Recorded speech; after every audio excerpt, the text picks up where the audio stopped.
మనం పోగొట్టుకోకూడనిది స్వేచ్ఛ. స్వేచ్ఛ పోయిన రోజున ఎన్ని వేల కోట్ల రూపాయలున్నా అది నిష్ప్రయోజనం. స్వేచ్ఛను పోగొట్టుకోకండి. నేను చంద్రబాబు గారిని చాలా ధైర్యంగా చూశాను. ఆయన జైల్లో ఉన్నప్పుడు మనిషి ఏమాత్రం ఇబ్బంది పడలా. ఒక బలమైన నాయకుడు. ఆయన ఎంత కష్టాలున్నా కూర్చోబెట్టి చూద్దాం సార్, భరిద్దాం కళ్యాణ్ గారు కూర్చుంటే నాకు నిజంగా అనిపించింది, ఈ వ్యక్తికి మనం అండగా ఉండాలి. అజెండా తీసాం, ఈ వ్యక్తికి కొంచెం కిందకి దించాం, కొంచెం కింద దించాం, ఈ వ్యక్తికి అండగా ఉండాలి. ఎందుకంటే 4 దశాబ్దాలు మనం విభేదాలు ఉండొచ్చు, కానీ తెలుగుదేశం పార్టీతోటి ఒక చెట్టంత నాయకుడిని అలా జైల్లో కూర్చోబెట్టడం నాకు నిజంగా ఇబ్బంది అనిపించింది. 5 సంవత్సరాల మీద బెయిల్ ఉన్నాడు. 5 సంవత్సరాల నుంచి బెయిల్ మీద ఉన్నాడు ఈ ముఖ్యమంత్రి. మీకు ఈ పాస్పోర్ట్లు కావాలా? ఏసీబీ మీద తన ఆధిపత్యం, జైల్లో ఉండి వచ్చినాడు, ఇంకా బెయిల్ మీద తిరుగుతున్నాడు. మీకు పాస్పోర్ట్లు కావాలా? మీకు డ్రైవింగ్ లైసెన్స్లు కావాలా? అధికారులని లంచాలు తీసుకుంటాను లేదని చేసేవాడు ఎవడు? 5 సంవత్సరాల నుంచి బెయిల్ మీద తిరుగుతున్న 30 కేసులు పైన ఉన్నవాడు. ఇది మనం ఆలోచించాలి. యువతకి మీరు చూస్తుండగా పెద్దవాళ్ళు అయిపోతారు. 2014 నుంచి 2019కి దశాబ్దం అయిపోయింది. ఈ ఎన్నికలు మీరు చాలా జాగ్రత్తగా మీరు ఆలోచించి ఓటేయాలి. మీకు land titling act, land grabbing act అయిపోయింది.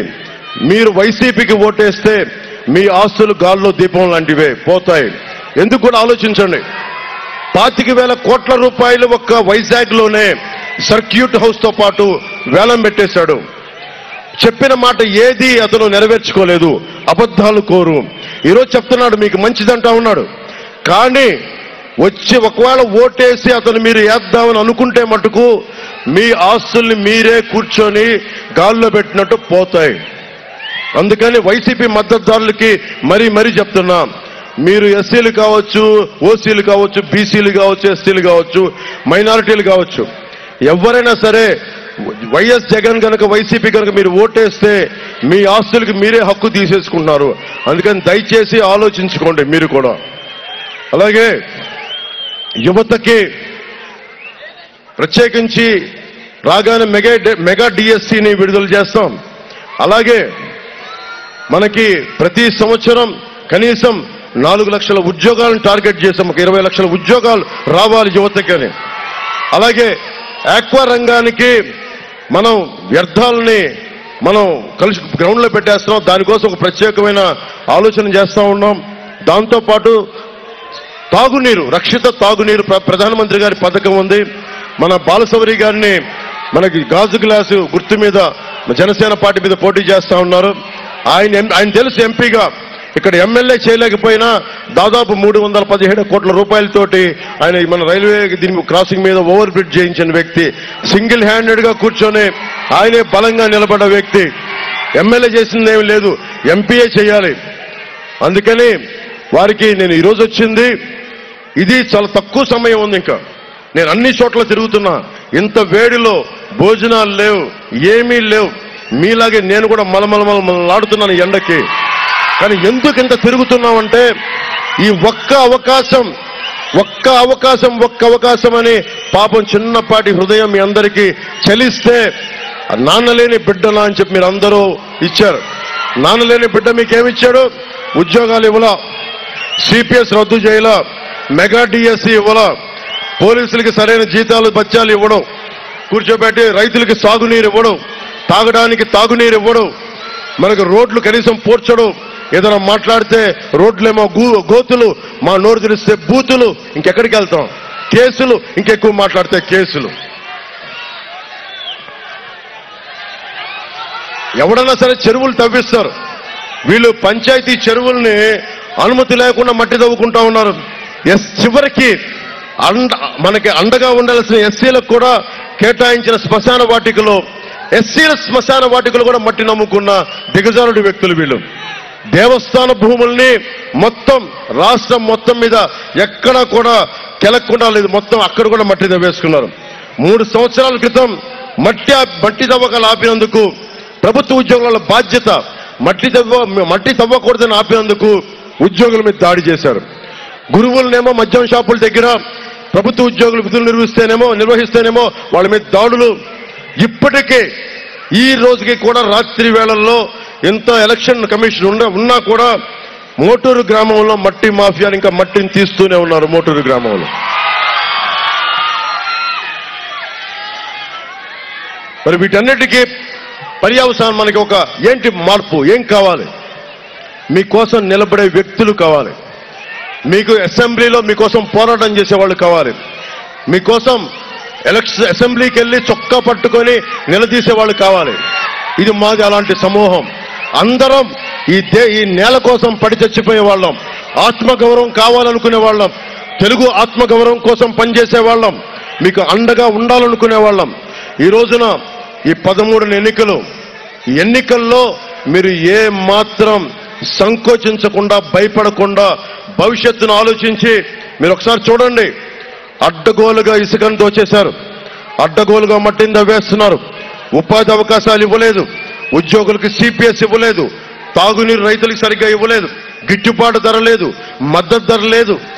కనీసం సాగునీరు లేదు. తాగునీరు లేదు. ఆక్వా రైతులకేమో కూర్చోబెట్టి ₹1.50 కరెంట్ 5 రూపాయలు చేశాడు.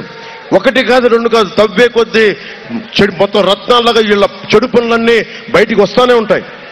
ఇది మీ బాధ్యత. ఇది మేము వచ్చి ఈ రోజున మేమందరం బయటకు వచ్చాం. అందరం కూడా సైజులు తగ్గించుకున్నాం. చంద్రబాబు గారు తన పార్టీని సైజు తగ్గించుకున్నారు. జనసేన ఎదిగిన జనసేన పార్టీని తగ్గించాను నేను.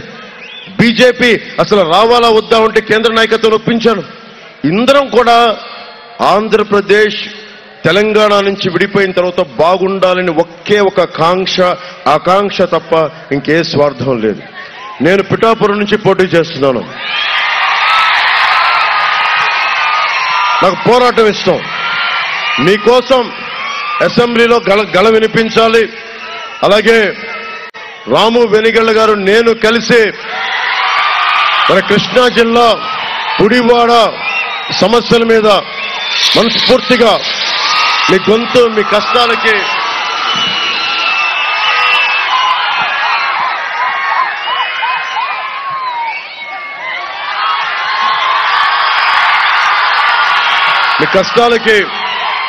గళ వినిపిస్తాం. అలాగే ముఖ్యంగా మహిళలకి కీలకమైన కొన్ని అంశాలు చెప్తాను. ఇప్పుడు దాకా రాష్ట్రంలో జగన్ 1200 కోట్లు ఆరోగ్యశ్రీ బకాయిలు పడ్డ డబ్బులు ఇవ్వాల హాస్పిటల్స్కి. అందుకని ఇవన్నీ ఆలోచించి ప్రతి కుటుంబానికి 25 లక్షల రూపాయల హెల్త్ ఇన్సూరెన్స్ ప్రభుత్వమే తీసుకునే బాధ్యత తీసుకుంది కూటమి ప్రభుత్వం. అలాగే మహిళలకి ఉచితంగా 3 గ్యాస్ సిలిండర్లని సంవత్సరానికి ఇవ్వాలి అన్నది ఒక బలమైన నిర్ణయం తీసుకున్నాం. అలాగే ఉద్యోగులకి సకాలంలో జీతాలు, పోలీసులకి అలాగే హోంగార్డ్స్ కూడా ప్రత్యేక శ్రద్ధ తీసుకొని హోంగార్డులు పరిస్థితులు కూడా అర్థం చేసుకుని వారికి అండగా నిలబడతాం. రైతాంగానికి కాలువల్లో పుడికలు తీయించడం, అలాగే సాగునీరు, చిన్న చిన్న మైనర్ ఇరిగేషన్ ప్రాజెక్ట్స్ అన్నిటి కూడా నిర్వహణలు సమర్థవంతంగా చేసేలాగా, అలాగే ముఖ్యంగా ఉపాధి అవకాశాలు వచ్చేలాగా, ఇంతమంది యువతకి ఉపాధి అవకాశాలు రావాలంటే బలమైన ప్రభుత్వాలు ఉండాలి. దానికి అండగా ఉంటాం. అలాగే దివ్యాంగులకి ఎక్కడికి వెళ్ళినా సరే పాపం ఇబ్బంది పడతా ఉంటారు. వైసీపీ ప్రభుత్వం దివ్యాంగులు కూడా భయపడద్ది. అలాంటి దివ్యాంగులకి 6000 రూపాయలు నెలకి కూటమి ప్రభుత్వం అందించబోతుంది. అలాగే ముఖ్యంగా అసలు కంప్లీట్గా మనకి నడవలేని వాళ్ళు, మంచానికి అతుక్కుపోయిన వాళ్ళ దివ్యాంగులు లాంటి పరిస్థితులకి 15,000 రూపాయలు నెలకి అందించాలని కూటమి ప్రభుత్వం నిర్ణయం తీసుకుంది. అలాగే తలసీమియా లాంటి వ్యాధిగ్రస్తులకి నెలకి 10,000 రూపాయల చొప్పున అందించాలని కూడా కోరుకుంటూ అది బాధ్యత నిర్ణయం తీసుకుంది. మీ అందరికీ వీటన్నిటికంటే మించి పనిచేసే వాళ్ళం, బూతులు తిట్టేవాళ్ళం కాదు. మీరేదైనా తిడితే మాకు పని అవ్వలేదని మీరు తిడితే భరించేవాళ్ళం. అందుకని ఈ బూతులు తిట్టే ప్రభుత్వాన్ని, గోతులు తీసే ప్రభుత్వాన్ని వదిలి గోతులు పూడ్చే ప్రభుత్వాన్ని, బూతులు తిట్టే వాళ్ళని లాగిపెట్టి మోకాళ్ళ మీద కూర్చోబెట్టే ప్రభుత్వాన్ని తీసుకొస్తామని తెలియజేస్తూ, ఆడబిడ్డలకి ధైర్యం, ఆడబిడ్డలకు ఉపాధి అవకాశాలు అందరికీ సమానంగా చూసే బాధ్యత గల ప్రభుత్వం రాబోతుంది కొద్ది రోజుల్లో. దాంట్లో భాగంగా బాలశౌరి గారు గాజు గ్లాస్ గుర్తు మీద మీరు జనసేన పార్టీ మీద ఎంపీ అభ్యర్థిగా పోటీ చేస్తున్నారు. సోదరులు వెనిగళ్ల రాము గారు తెలుగుదేశం సైకిల్, కొత్త మోడర్న్ సైకిల్, అది కొత్త సైకిల్ మీద వస్తున్నారు. తొక్కుకుంటూ వెళ్ళిపోతారు, విజయం సాధిస్తారు. బూతులు తిట్టే వాళ్ళని ఆయన ఒంటి చక్రంతో చక్రం లేపి మరి కొట్టుకొని ముందుకెళ్తారు. అలాగే ముఖ్యంగా కొనకళ్ళ నారాయణ గారికి, ఆయన అంటే నాకు చాలా ఇష్టం. కొనకళ్ళ నారాయణ గారు అంటే ఆంధ్రప్రదేశ్ విభజన సమయంలో ఎలుగెత్తి లోక్సభలో మాట్లాడితే ఆయన మీద దాడి చేస్తే చాలా మంది ఎంపీలు ఆయన సమస్యలు పడిపోతే ఆయన ఆరోగ్యంగా ఉండాలని ఎప్పుడు ఆయన ఆలోచించాను ఆ రోజుల్లో. ఈరోజు వారు పుట్టినరోజు. ఈ రోజున వారికి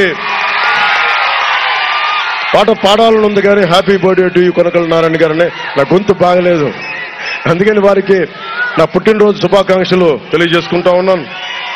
అలాగే గుత్తికొండ రాజాబాబు గారికి, రావి వెంకటేశ్వరరావు గారికి, జనసేన నాయకులు శ్రీకాంత్ బోరగడ్డ గారికి, పాలంకి సారథి గారికి, చందు పవన్ గారికి, పేర్ని జగన్ గారికి, బండ్రెడ్డి రామ్ గారికి నా మనస్ఫూర్తిగా హృదయపూర్వక నమస్కారాలు తెలియజేసుకుంటూ, పిన్నమనేని వెంకటేశ్వరరావు గారికి నా